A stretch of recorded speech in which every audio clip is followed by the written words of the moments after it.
Bagamat napaaga ang pagbabalik ng Pangulo sa bansa mula sa pagbisita nito sa Russia, 10 kasunduan ang pinagtibay sa pagitan ng Pilipinas at Russia.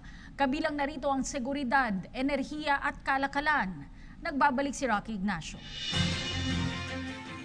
10 kasunduan ang pinagtibay ng Pilipinas at Russia kaugnay pa rin ang opisyal na pagbisita ni Pangulong Rodrigo Duterte sa Moscow. Bago bumalik ng Pilipinas, nagkaroon na ng bilateral meeting sina Pangulong Rodrigo Duterte at Russian President Vladimir Putin. We thank His Excellency President Putin for most graciously adjusting his schedule. He flew back to Moscow and met with President Duterte. The meeting lasted for more or less an hour and a half. To describe the environment in the meeting, it was really a meeting of kindred spirits or of real brotherhood. You could feel the mutual trust and admiration.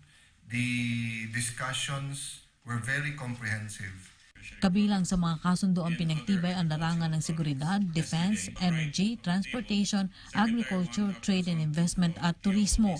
Binigyan tuon ng dalawang lider ang paglalatag ng kahandaan laban sa banta ng terorismo kasama na ang ISIS. In fact, I think we covered everything that should have been covered in their bilateral meeting, plus other matters that came up because of the terror threats, not only in the Philippines or the threat of terrorism, but also because of the extensive experience, expertise, and knowledge in best practices of the Russian Federation in dealing with ISIS and terrorism. Napapanahon rin ang pagpapatibay ng kasunduan sa larangan ng defense cooperation. Under this agreement, we are going to expand exchanges in terms of training, in terms of seminars, and best practices between our two countries. The purpose of this agreement is to develop defense cooperation between the parties.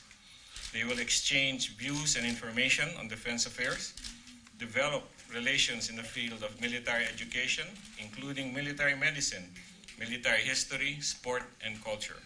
Nauna nang hiniling ng Pangulo sa leader ng Russia ang pagkakaload ng soft loan para mapalakas pa ang counter-terrorism ng dalawang bansa. Gagawaan niya ng proposal ang Pilipinas at Russia sa usapin. Magkakaroon rin ng tulungan sa enerhiya kung saan malakas ang sektor na ito ng Russia.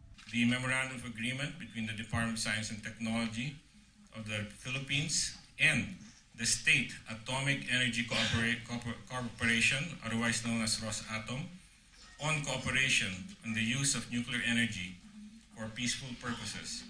The general purpose of this agreement is to develop cooperation in the area of peaceful use of atomic energy in accordance with domestic laws, rules and regulations, and of course, international agreements that govern the peaceful use of atomic energy.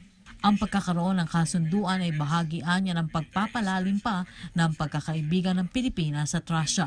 Para sa PTV News, Rocky Ignacio, Moscow.